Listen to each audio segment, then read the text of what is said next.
We hear squeaks. We hear squeaks. But right now we sounding good. So I know it ain't one. I know it ain't none of us. It ain't none of us. So you're dead. Turn my fan on. It's a little warm in here. There we go. Get that fan rolling. Yes, indeed. Did you catch the fights last night, Bruce? Yes, sir.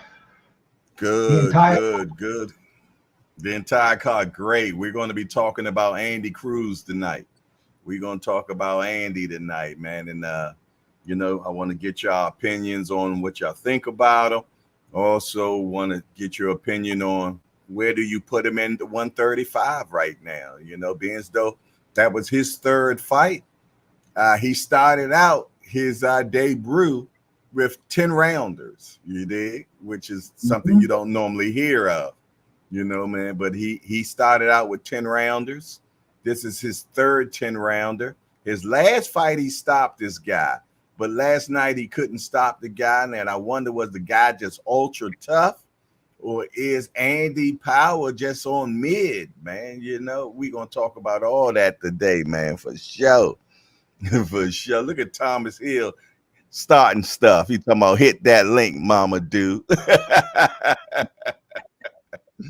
All right, we got a new guy in the building. We got Daniel Berry, Sports Highlights. We want to welcome Danny Berry to the Hardcores Hangout. Hey, Daniel, we're just a bunch of hardcore degenerates that get together and talk about this beautiful sport we love called boxing. We got only one rule around here: no hitting below the belt. I mean, we don't talk about nobody's mama up in here. Other than that, everything else is fair game. We want to welcome Daniel to the Hangout. Also, we got... These are some of my people because I'm sharing this broadcast on my channel. And I see... And Daniel, man, Daniel supports me. He's always the first one in the show. And man, I think they're from my channel. I haven't looked on YouTube yet, but I recognize the faces. And if we can get this message out there, and more people to watch this show, we can do something with it. And, I can stay till about 1 o'clock. And I've got to say something about that. I've looked for this show on YouTube. I can't find it. Really? Yeah. It's every Sunday at 8 o'clock, man. No, I'm gonna make sure. Do you put up the reruns or whatever? Yeah. I do, but you got to go to my channel though. Go to my channel. Yeah. And once you go to my channel, just put in Old Timers show. Put in. Oh, okay. I didn't know what. Okay. Yeah. Put the Old Timers show. You dig? Yeah. It's spelled the way it sounds.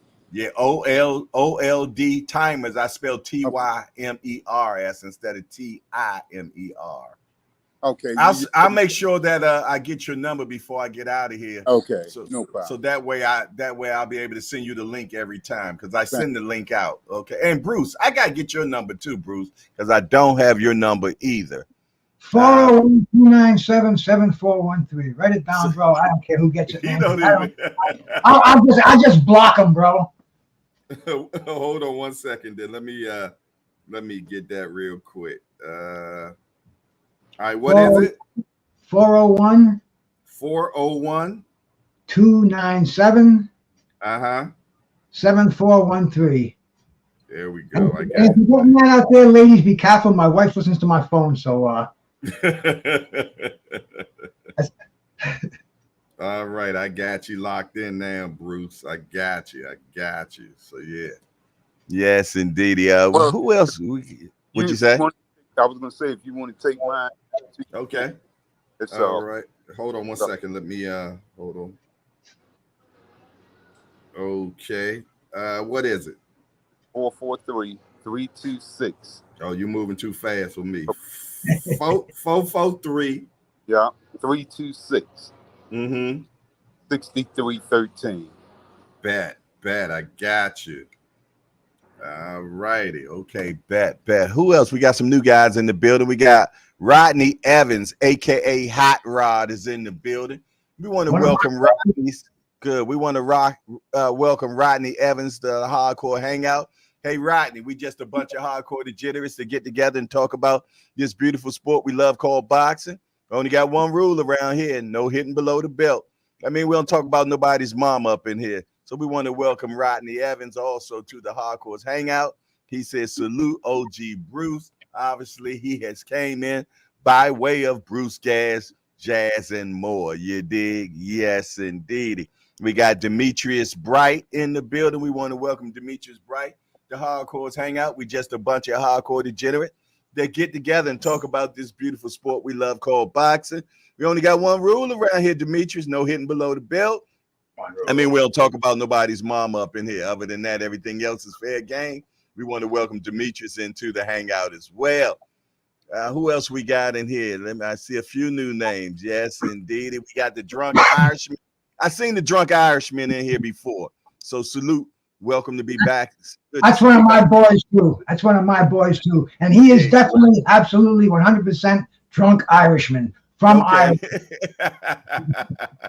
All right. We got Dr. Paul in the building, VFR. Another one of my boys from overseas. All righty. We want to welcome Dr. Paul to the Hardcore Hangout. We just a bunch of hardcore degenerates that get together and talk about this beautiful sport we love called boxing. Only one rule around here. No hitting below the belt. That means we don't talk about nobody's mama up in here. Other than that, everything else is fair game.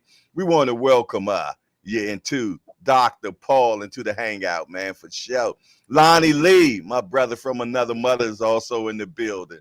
Yes, indeed. Tim Layton. My brother Coco the Don is out there too, brother. Who's that? Don. The Don of Don. He's in the chat. Oh, I think he's from my room too, man. Okay, cool. Good to see him. We're gonna have standing room only in this joint tonight, brother. Yeah, yes, indeed. Y'all coming heavy, man. That's what's up. The Bud Files is up in here, man. We want to welcome the Bud Files to the Hardcore Hangout. We just a bunch of hardcore degenerates that get together and talk about this beautiful sport we love called boxing. Only one rule around here, Bud Files. No hitting below the belt. That means we don't talk about nobody's mom up in here. Other than that, everything else is fair game. We want to welcome the Bud Files to the Hardcore Hangout. He said, hello, peoples. The Don, we want to welcome you as well to Hardcore's Hangout. We just a bunch of hardcore degenerates that get together and talk about this beautiful sport we love called boxing. Got only one rule around here, the Don. No hitting below the belt. That means we don't talk about nobody's mama. We're going to welcome you to the Hardcore's Hangout. We got Mad Chad Sports Tavern. We want to welcome him. My boy too. Right. I tell you, you got a lot of people showing up for you. You got a lot of love. I like it. We want to welcome our Mad Chad Sport to the Hardcore Hangout. We just a bunch of hardcore degenerates that get together and talk about this sport called boxing. Got only one rules around here, Mad Chad. No hitting below the belt. That means we don't talk about nobody's mom up in here. Other than that, it's fair game. We want to welcome you to the Hardcore's Hangout. We got Marziak. Marziak is in here. We want to welcome the Marziak to Hardcore's Hangout. We just a bunch of hardcore degenerates that get together and talk about the beautiful sport we love called boxing. Only one rule around here, no hitting below the belt. That means we don't talk about nobody's mom up in here. Other than that, we want to welcome Mad Chad. Yes, indeed. And Marziak to the Hardcore Hangout. I see one more. Tupac 13 in the building. Okay. We want to welcome Tupac 13 to the Hardcore Hangout. We just a bunch of hardcore degenerates that get together and talk about this beautiful sport we love called boxing. Only one rule around here, Tupac 13, no hitting below the belt. That means we don't talk about nobody's mom up in here. Other than that, everything else is fair game. Anybody that's 50 and over, you can come on the panel without asking, man. The link is in the chat. Come on aboard. The only requirement is that you're 50 and over. Boxes Jaguar in the building. What's up, Boxes Jaguar? Edward Morris in the building. Aunt McQueen in the building. Yes, indeed, man. Good to see Lottie Dot and everybody that done showed up for another hardcore party. And yes, Jay, where's that Tank Davis team in here, man? We want to see what they got to say about Andy Cruz. I don't know. But whoever's going to be in here is going to be in here. How about that? We got Donderick Dim in the building right now. Donderick Dim is in the building. Naheem, the Shinecock Boxer Pro Day, is in the building. Welcome. We got Mr. Will on our panel. And we also have Bruce, Jazz, and more in the building. And many more will show up. They always do. We appreciate you, but we're going to start right now, man. We're talking about Andy Cruz. He had his debut 3 fights ago, and he's looking real good. He is training under Bozy Ennis. That's Boots' dad. And man, up in Philadelphia. He's in Philadelphia, and he is also has joined Eddie Hearn Matchroom Boxing. So with that, who'd like to start on their intake on how they feel about Andy Cruz? And if you seen the fight last night, give me what you seen last night. Who'd like to start? I saw Boots Ennis in that ring last night. I thought I saw 135-pound Boots Ennis. Very, very impressive. The only drawback I saw, man, I think when a fighter is that young and coming up, I think he should show his power. Impressive knockouts early in his career. That's what Floyd did. That's what Leonard did. That's what Mike Tyson did. All these superstars in the making, they should come on the scene with a bang, especially at that weight division, the 135, 140-pound class. That's so talent-ridden and so talent-rich that I think you really have to make a standout performance. I thought Andy Cruz looked fantastic last night as far as his boxing went. I would have liked to see a little bit more power, though. I think he could have impressed the fans more. And now they're already talking about putting him into a title fight in his 4th pro fight. And he's only got 1 knockout in 2 pro fights. And that's my only criticism. I just think he should have shown a little more power last night. And let me ask you a question. If you were moving him right now, what would be next for you, for him next in this division?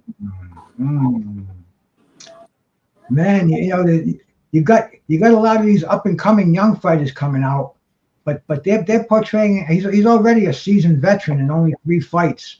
And hey, if you can get him a title fight, that would be great. A Shakur fight, man, that would be interesting, but I don't think it would be very dramatic, because all he needs a little bit more power. But he'd be a match now for Lomachenko, for the Australian Kambosos. Any 35-pounder out there, it's going to be a 50-50 fight. Okay. Mr. Will, what you got for me on this young budding kid? Okay, well, honestly speaking, I haven't seen any fights the last few days, so okay. And I'm not real familiar with Andy Cruz. I may have seen him, but I can't place him. But what I will say is, one, you said last night he didn't get the knockout and all that, right? I'm going to say this about that, because I can still kind of have some input on that. The fact that he's young in the game and he's early, in his career, okay, that could have been the best thing to happen to him last night, not getting the knockout.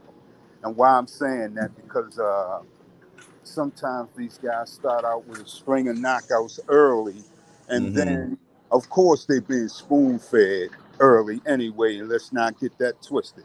The problem that is, a lot of people don't understand that. They'll see these young guys. I really personally don't even consider a fighter's first 18 fights. I don't take it seriously until they start really running into the real guys, because at that point, the first, say, 18 fights, they're just trying to sell a product. So, they're going to line them up with guys they can look good on and all that. It's just, like I said, it's just selling a product. So you see what you see, but that's all by design. When he didn't get the knockout, like I said, that could have been the best thing that happened to him. I've seen this before, guys. Like, I'm going to name a couple of guys right off the top of my head that early in their career, they had a long list of knockouts. One with this guy named Tyrone Brunson. I don't know if you guys remember him. He was like in the, I think he was around like maybe 2011, 12, something like that. And when I saw him, he had something like 21 fights, 21 knockouts, right? And my son was telling me about him. And the first fight I saw him fight, he fought this guy, and I could tell he was scared to death. I'm talking about the guy Brunson with all the knockouts. I mean, they hadn't even started the fight yet. I'm talking about as they doing the stare down and all that in the middle of the ring. I told my son, I said, this boy's scared to death. Making a story short, I went to the restroom before the fight started. I got back in the room with the fight. The fight was over. The boy had knocked him out. So what I'm saying is don't get caught up in early knockouts. In other words, with these young guys. Another guy I can name on a larger scale was John Mugabe. When he fought Hagler, he was 25-0 with 25 knockouts. Okay? You saw how that went. But the problem was with Mugabe, he was the type of guy that got offended if you missed him. If you threw a punch and missed him, he got mad. So you know what I'm saying. So like I said, don't get caught up in that. That doesn't mean a thing to me because you're supposed to not do that. You're expected to do that. You know. Okay. I like that. We got. They're saying in the chat that Andy Cruz is 30 years old already. Okay. No, he's not. He's not 30 yet. He's not 30. I'm looking at his box rack. Yeah. It says it shows he's 28 on his box rack. Okay, that's close to 30. Yeah, that's close to 30, without a doubt. So he came in because he came from Cuba, and y'all know how they say about Cubans. Yeah, they say whatever. They say whatever his age is, add 5 more to it. So bro, what that means is he has to really shine now because he's kind of in the prime of his career. So he has to make a statement right now. Yeah. There ain't going to be too much ahead, man. He's got to get those title fights, get a top 10 opponent pronto. You don't have time to get. He doesn't need to buff up his record. He doesn't need the experience. He's already got over 200 amateur fights. So I think he should be very, very impressive out there. And like my brother Mad Chad said, man, fast track him to the title. I can dig it. Thomas Moore said, does the panel think Andy Cruz can be the new Sweet Pea? That's saying a lot right there. Now I haven't put him there. I can't give him that. You know, so far it's only been one Sweet Pea so far, man. Even Mayweather wasn't Sweet Pea to me, man. He wasn't Sweet Pea. Sweet Pea so far, I haven't seen Sweet Pea yet out here yet. I haven't, but that's just my opinion. I haven't seen Sweet Pea yet, though. But not to say that he can't. I just don't see Sweet Pea yet. I don't see Sweet Pea yet at all. Shoot, I seen that guy Whitaker move like Sweet Pea a little bit, but I still ain't giving him Sweet Pea either. I'm talking about Benjamin Whitaker, if I'm not mistaken, that's his name.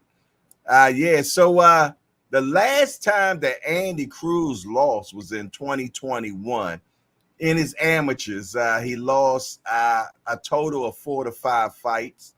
He did 149 bouts, 458 rounds. And at that time, a 7% KO ratio.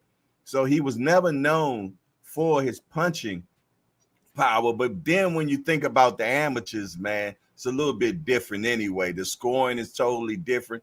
People ain't really going for the knockout. They more going for the points. So I'm not going to read too much into his KOs percentage at all. You dig? Right now, like I said, he's been in 3 fights, 1 KO so far.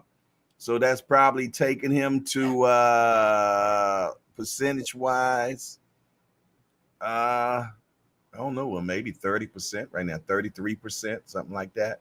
33 and a half. 33 and 1/3 if we want to be precise. Yeah, be precise. Exactly.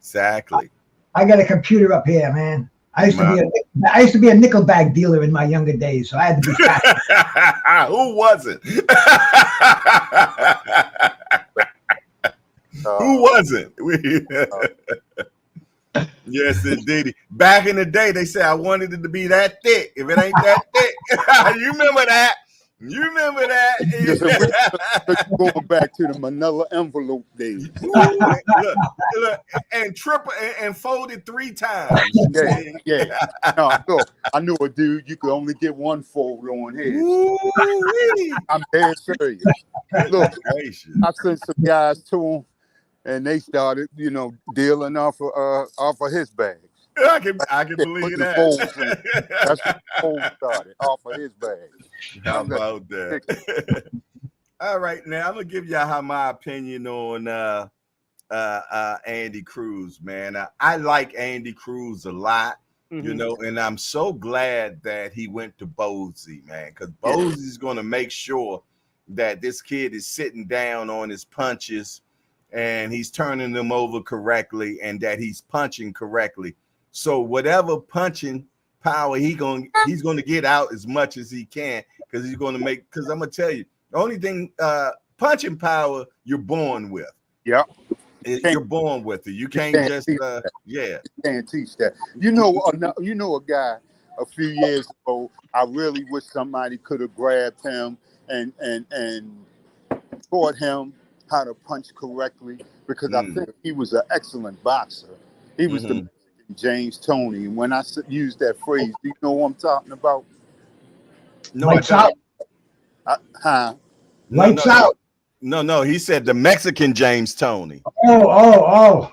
You know who I'm talking about, my friend Bruce? Would you call it? Well, now I called him the Mexican. How long ago though? How long ago? Let's say within the last 6-7 years he was out there. Is he still boxing now? No, I think he. I'm sure he died. I haven't seen. Okay, who are you talking about then? I'm talking about Mauricio Harrell. Oh, okay, yeah. He fought Danny.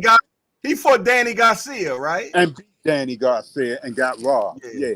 And got robbed. Yeah, in Puerto Rico. I remember that. Yeah. That dude was old, man. He could box. He was sweet, but he had no power whatsoever. Yeah, I spoke to him recently. Well, last year I spoke to him. Yeah, I like Mauricio, man. They said by trade he was a plumber, and watched some videotapes on boxing, and he was good, man. He was good. Yeah, he was definitely skillful. He was skillful for sure. Yeah, but he just didn't have any power whatsoever. Yeah, and like you said, you can't teach, but you can increase. You can help it a little bit better, learning how to punch correctly. That's what I'm saying. I've seen that plenty of time with a lot of fighters, man, that just never learned how to punch correctly. Right. You can have that power, but if you're not punching correctly, you're doing yourself a disservice, because you're putting cut on your punches actually, because you're not punching correctly. So that's so important, man. Yeah, Michael Casitas was like that. He was a top guy. He was out there in the thick of things. He was always up around the title picture and all that, but he just never learned how to punch correctly. He had the ugliest right hand I've ever seen in my life. Okay, let me make sure. Okay. All right, I want to check one thing, make sure that okay.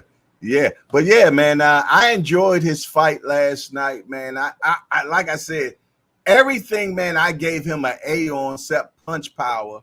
Yeah. His placement was amazing last night.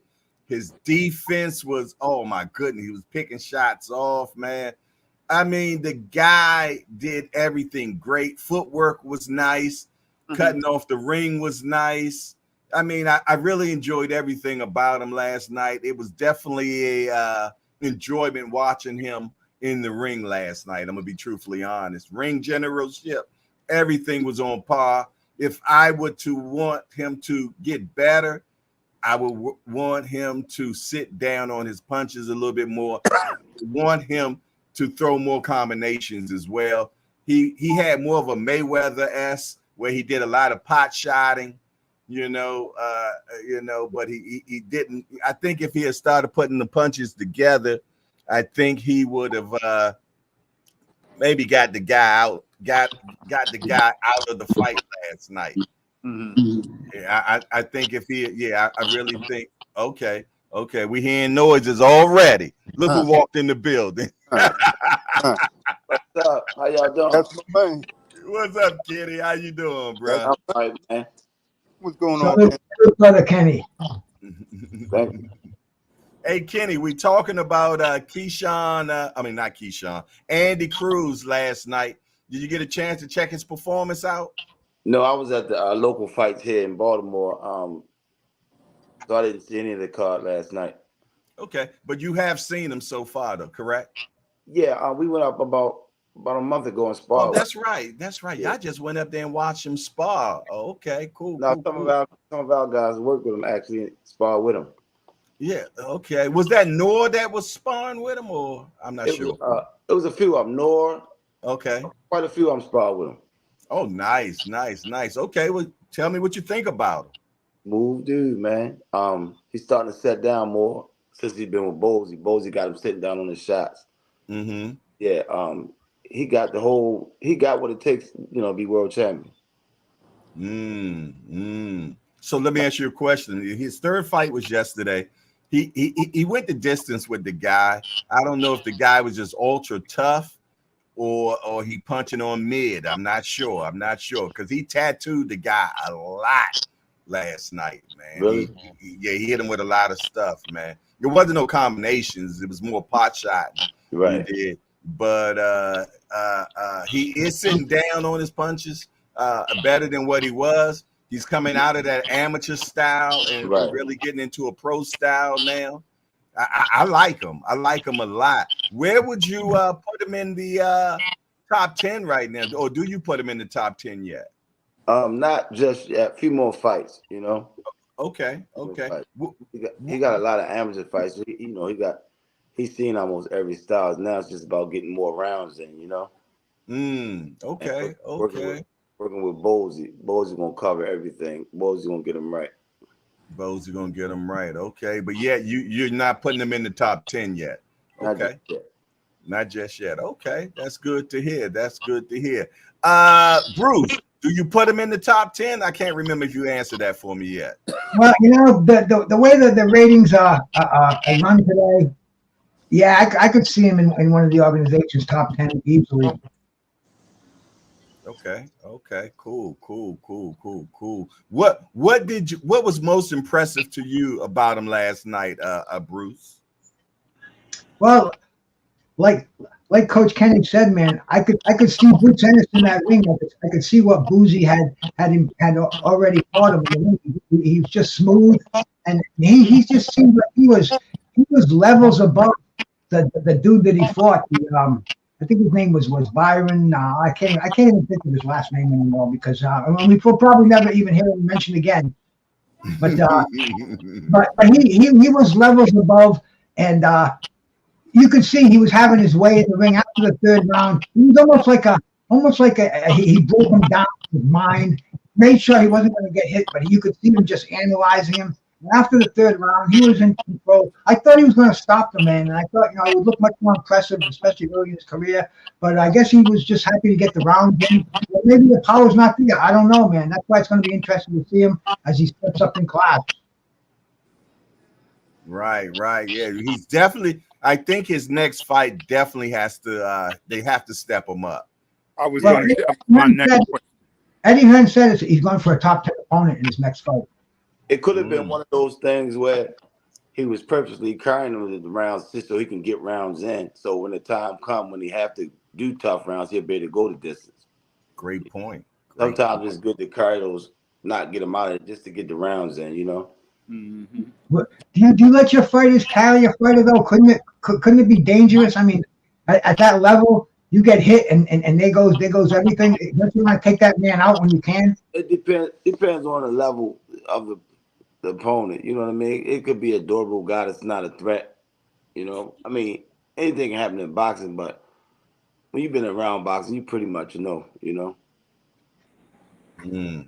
Great point. So they sent him out there and said, "Go get some rounds under your belt. This kid ain't gonna hurt you." Not he ain't gonna hurt you. Just carry him, get some rounds in. When the time comes, his stats will show that he can do 10 rounds because he's been 10 rounds. You know what I mean? Yeah. Because I've seen fighters, they almost get an opportunity, but they didn't do a certain amount of rounds, so they don't get the opportunity to fight for a belt. Sometimes they won't. If you only did 8 rounds, they're not going to put you in a 12 rounder. You know? Really? In some situations. So now he can say, I don't know how many rounds he did last night, but I'm just, 10. They started him out on 10 from the beginning. Yeah, his debut was 10. So that's because he had that strong amateur background. Pedigree. And I think a lot got to do with his age too. He's 28. No, it's not like Kenny said. It's at the amateur pedigree. You know, they basically look at those Cuban fighters as basically pros anyway. They did it. They did it with Lomachenko. Yeah, same thing. Yeah, his first fight was against Salido. So he lost that because Salido was rough on him. Salido. And that's the best way to deal with Loma. You got to be rough with him, man. Mm-hmm. He don't like it rough at all. I think Cruz he'd be good, man. He's gonna be a good champion. Who's his next fight, Kenny? Who would you put him in there with? I would love to see him and Keyshawn. I think they're going to use that fight as a build, man. Being as though that they both got that history, and he beat Keyshawn 4 times, and he beat at the end of his amateur career, like easily, Yeah, you're right about that, Kenny. That is true. He beat him at the end. You know what I mean? So now they're both in the pros. I like what he said when he first got into the pros. He sent the message to Keyshawn. He said, "Daddy's home." Yo, he gotta respond to that, Right? Come on, man. The dude straight sunned you. He can talk about daddy's home, man. You did. But yeah, I like to see him against somebody like a Murtala. You know what I'm saying? Murtala's what? He's 6th or 7th in the rankings. I wouldn't mind seeing him and Murtala fight. I know one thing. One person that spoke out about him yesterday was Shakur. Shakur said, "Man, he looks good, and his defense is elite." So he gave him credit, man. He real tricky. I like him. Yeah. So most of those Cubans are, yeah, they're pretty like you said, tricky. Yeah. I would love to see what a fight against him and Shakur looks like, because they both slick with it. You dig? I think he got prettier feet than Shakur, but bit stronger than Shakur too. You think he's stronger? Yeah. Now, when you say stronger, are you talking about in the clinch or in the punch? Both. Really? Yeah. Wow. Okay. All right. We got Tampa Tommy in the building. He said, "Big respect to Coach Kenny. I'll keep saying it. You and Coach Calvin are saving lives in Baltimore. Scores. Y'all the real lifers, heroes, man." I appreciate you. Yeah, that's what we're trying to do. Just save. It's not just boxing. We're just trying to save the youth from the streets, man. The ones that want to be saved. Facts, man. Yeah, man. Bruce, who you say you would like to see him fight? Did you say yet? No, he needs to put some fights under his belt, and like my brother said out there, man, 10 fights would be great to have on his resume before he goes up for a title shot. And now I'm hearing an echo in here, bro. I guess we're cool, but yeah, right now he needs opponents under his belt, and there's a lot of talent. The division's loaded with talent. It's a good time to weed out some of these some of these younger guys, put them in there with them, and see how they stand. And with the infrequency that they fight today, man, I'm definitely not above throwing these young guys in the deep end of the pool to see, sink or swim. Well, Eddie already said he's going to be fighting again May or June. He said May or June he's going to have him right back in there again, man. They putting the boy on the fast track. Not as fast as the Lomachenko, but they are putting him in the fast track, man. Like I said, they starting him at 10 rounds, man. This is third 10-round fight, you know, so he's definitely getting the work in there. And he's in Philadelphia. So just being in Philadelphia, he's getting good work. He's getting good work. I mean, just like Coach Kenny and them said, they traveled up the hill and went up there and got some work. So, man, you know, one thing he said one thing about being in Philly. He says the big difference than being in Cuba. He said when he was at the Cuba gyms, man, they have fun, laugh, but he said in Philadelphia it's strictly business all the time. There ain't no joking and laughing around in the gym. He says all business there, man. So I'm pretty much sure that he's learning in a rapid pace, man. I talked to Bozy a while back when I asked him about when he first inherited Andy, and he said, me personally, I wouldn't have started him out on 10 rounders, but he said it is what it is. You know what I'm saying? I'm the trainer, so I'm gonna do what I need to do to make sure that he's right. But he said I wouldn't have started him out on the 10 rounder though. He said he wouldn't have did that personally, you dig? But that's what the promoter wants to do. I guess the fighter as well. So that's what they're doing. I don't see anything so far that says anything different. It looks good. It looks good, man. I'm excited about him, man. Do we get a chance to see him against the top in the division? I doubt it. I doubt if we get to see him against a Tank or a Shakur. You know what I'm saying? Because he's so far behind. You know what I'm saying? So I think if he did get a chance to fight them, that's just because he just did something spectacular and just burned through the division, and then people are asking for it. But I just don't see that happening. You know what I mean? You know, it's just like when you were in school, you know what I mean? You're in the 12th grade and you got a 9th grader coming into high school. We just don't hang out with the seniors. Yeah. The seniors don't hang out with the sophomores. Right. Yeah, but if they rush him to a title and he becomes a champion, you know, whether it be a regular belt or a legit world belt, he shouldn't have to duck, and he shouldn't be avoided.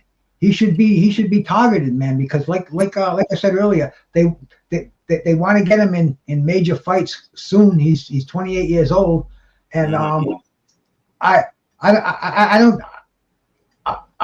can see him in the ring with Tank and with Devin Haney and with all those guys at that weight, because he's older than a lot of those guys as it is now.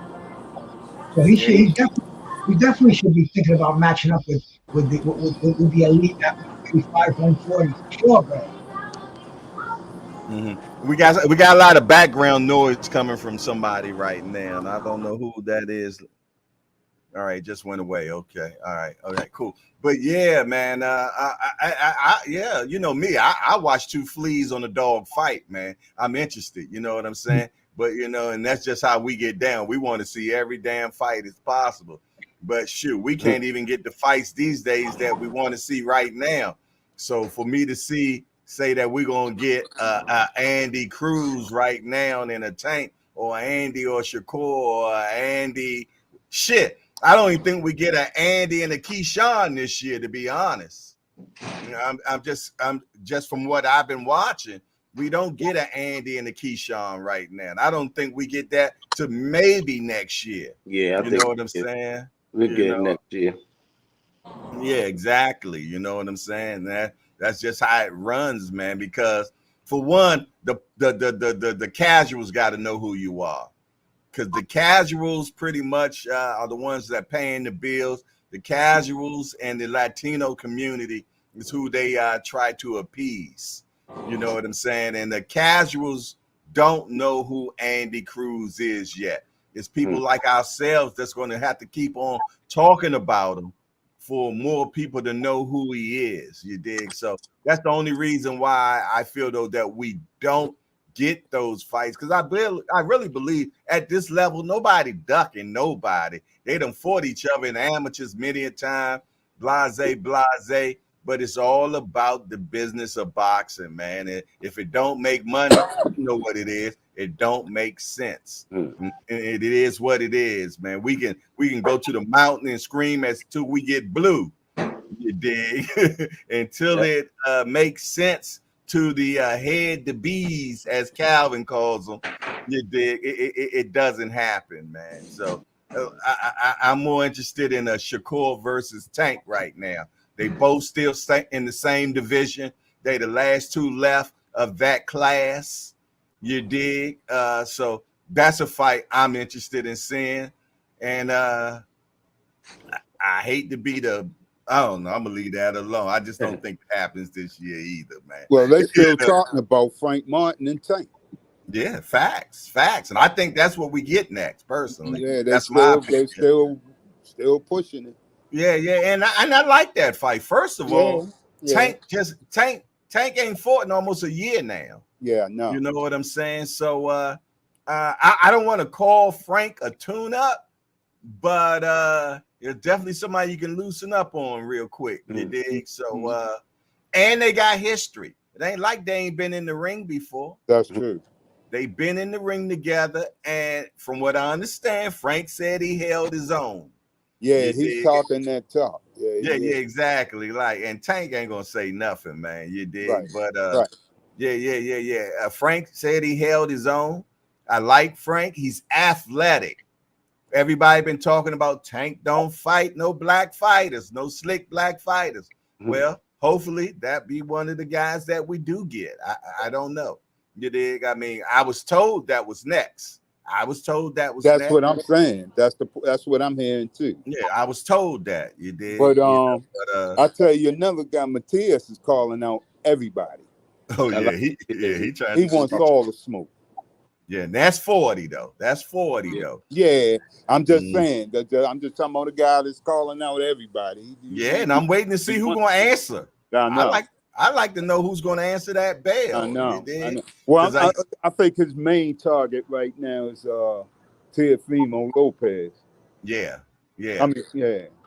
And one thing about Lopez, man, he's so up and down, man. You don't know what Lopez going to show up. You know. Yeah. You did, because I think he really got 1 foot in and 1 foot out anyway. All it's going to take is one good beating, and he's getting out of the game anyway. I don't see him being around long. Yeah, I think more with him is more mental. You did, it is, because I'm gonna tell you, you gotta believe in yourself, man. Yeah, this is a hard game for sure. Yeah, it's a hard game. You dig? So you gotta believe in yourself more than everybody else around you believe in you. You gotta believe twice as much as they believe. You know what I mean? That's true. I don't know. I would like to see that fight, man, without a doubt. Oh yeah, because that kid punching, man, and it ain't no fun getting in the ring with somebody that done in the light turn put somebody to sleep. Forever. No, I know. Yeah, exactly. Exactly, because he has, and he's one guy I have seen as far as guys that have done that doesn't seem to bother him one bit. He's right. Like, remember the heavyweight that did it? Man, it's a lot of fighters. Yeah, man. After that, they ain't never been the same. After that. Exactly. He suffered a loss after he killed that guy. His mental wasn't right. Then he come back. Who was that, y'all? Matias? Yeah, he revenged the loss. Okay. That's what I'm saying. I've never seen a guy like that look like he enjoyed that when it happened. No. You shouldn't. Man. No, not at all. Yeah, that's not something that you want to enjoy, man. No. Because you don't want it to happen to you, and you don't want it to happen to nobody else. Exactly. You know what I mean? That's the only thing I don't like about the moniker that Boots says. He calls himself Mr. Catch a Body. I don't like that. Yeah. I don't like that. And I know it's just to sell fights, but still, No, they turned me off when Wiley used to say that a lot. You know, I want a body. I really want a body on my record. I mean, dude, I mean, you're in the most violent sport in the world, and every fighter is taking their life in their own hands, and you're talking about a body. And Right. you look at Emil Griffith when he fought Benny Kid Paret and killed him in the ring, and he Right. blamed himself.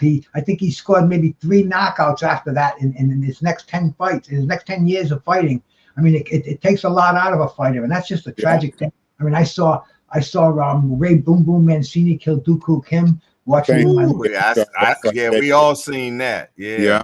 I mean, it's a violent sport, and no fighter really should even joke about a body. Yo, can we talk about another tragedy or travesty that happened in the ring back in '95? We can get more recent than that with the Nigel Benn Gerald McClellan fight, because that fight should have been over in the first round, because Gerald knocked him out of the ring for over 20 seconds in that fight in the first round. By him being over there in London, he got the home cooking. They let him get back in the ring. And how Gerald ended up in that condition anyway is what happened. Nigel Benn rabbit punched that man into senility. He really did. He rabbit punched that man just about to death. Yeah, that's terrible, man. I wouldn't the word that I've heard too from very reliable sources is that Gerald McClellan already had neurological issues when he went into that. And Don King kept them hush hush. Really? When he fought Julian Jackson, that's when it started. Yeah. Well, I know when he got hurt that night, that he was blinking real heavy, blinking real bad. Y'all noticed that? He started blinking. He was still boxing well, but the way he was blinking, it looked like... Well, that lets you know something ain't right in neurology. If you're blinking. I spoke with Tyrone Trice, who sparred with him at Kronk, and Tyrone said that after hard sparring sessions, he said McClellan would go home and sleep for 24 hours. I mean, 24 hours. Think about that. You know, we joke about that, but sleep for 24 hours is that's not right. You know, that's the signs are on the wall. Yeah. And like I said, Don King saw that, but you know Don King, bro. I mean, fucking the show will go on. Well, look, no, I'm gonna throw something else in the equation. You got to remember, Gerald took one of his money makers out of the picture, and Julian Jackson. Julian was one of his cash cows during that time. It was Chavez, Julian Jackson, and Tyson. They were his 3 main money makers, and he knocked Julian Jackson out of the picture. So I think Don King had an axe to grind anyway. That's just food for thought. Just food for thought. That's not good, man. That's not good, man. You know, this is a brutal sport, man, and you never want to see that happen. I think it was a Japanese fighter recently that just passed away too? About a month ago, yeah. Yeah, man. You know, and before that we had Patrick Day. Yeah. You know. Yeah, so, I mean, you never want to see that happen, man. You never want to see that happen. And then Richard Colon, remember he got yeah, he didn't pass away, but he ain't been right. He ain't been right since. Right. He's basically. I remember that fight, man. That happened here in DC. That was here in DC, man. Yeah. Where that was rabbit punching, man. I'm gonna tell you, I blame the ref a lot on that one too, man. Because he really didn't stay on top of that, man. Yeah. You know, there's a heavyweight champ from the golden era, a guy by the name of Max Baer, Jethro Bodine's father. He was a devastating right-handed puncher. He killed two fighters in the ring in his career. 2 fighters. And I mean, talk about somebody who had the ghost hanging over him. And he was known for that. Just like Deontay Wilder, he had a tremendous right hand. And 2 fighters, Frankie Campbell and Ernie Sheff. Well, he killed him in the ring. And I mean, it's a sad thing. It's part of our business. We don't like to talk about it. We don't even like to remember it. But man, you know, every fighter that walks in that ring is risking his life. You know. And that's why I always say, man, give them as much money as possible, man. Yeah. For the simple fact, man, these guys are entertaining us, but yet they're risking their lives every time they go in there. Yeah. So, I give them all the money that is possibly can be given to them, man. You dig? Because you never know which one can be the last one, man. I hate to say it, man. But let's get off of that morbidness, man. Let's get off of that. Let's get back to some life, man. Let's get away from the morbidness, man.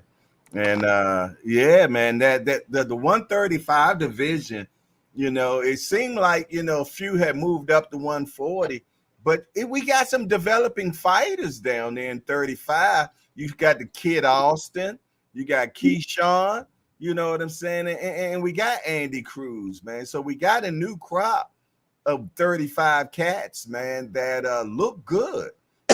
I like how Keyshawn looked against Pedraza, man. He didn't play with his food. He handled his business, man. So I'm impressed. I'm definitely impressed. What do y'all think about these guys, up and coming guys in 35, man? All of them looking pretty good, man. They're all looking good. A lot of potential. A lot of potential for facts, man. And the way Tank staying on top of his weight and everything, seems like he might be in 35 for a minute, though, Coach. I don't know. Yeah. What do you think? I really think he can finish his career at 35 because he's so small.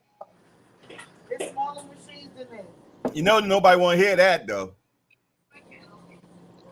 It happens, though, It is what it is, right? Hey, man, the lightweight's it's a very glamorous division. And like Marvin Hagler, like the man sitting above my shoulder, this side here. I keep forgetting left is right and right is left. But I mean, this man was a middleweight all his career, and he didn't weight bully anybody. He didn't feel pressure to move up, and they offered him big money to move up and fight Michael Spinks. He said, "Nope, I'm a middleweight." And I mean, that's what if a fighter says he's a lightweight, man, I'll stand behind that too. So this moving back and forth in weight, it's all about the dollar. It's all about the business of boxing. Like you said, we'd like to give fighters as much as possible, but then we got bean counters on the other side. And if boxing goes broke, then who's going to lose? Us, right? So it's such a fine line, man. Yeah. And listen, bro, I got to fly. I got a commitment at 9:00. It's been great being on here with you, man. My brother, Mr. Kenny, brother, thank you, man. And my brother, Hardcore Boxing, salute, my man. Salute to you. I appreciate you every time, man. You guys, right, I got your number now, so we locked in. All right, brother. Sound like a winner. Yeah, man. But I look at Tank, man, and first time I really got a good eye on him up close, man, is when my son met him. And my son was 12, and he was bigger than Tank at 12. You know what I'm saying? So that says a lot, man.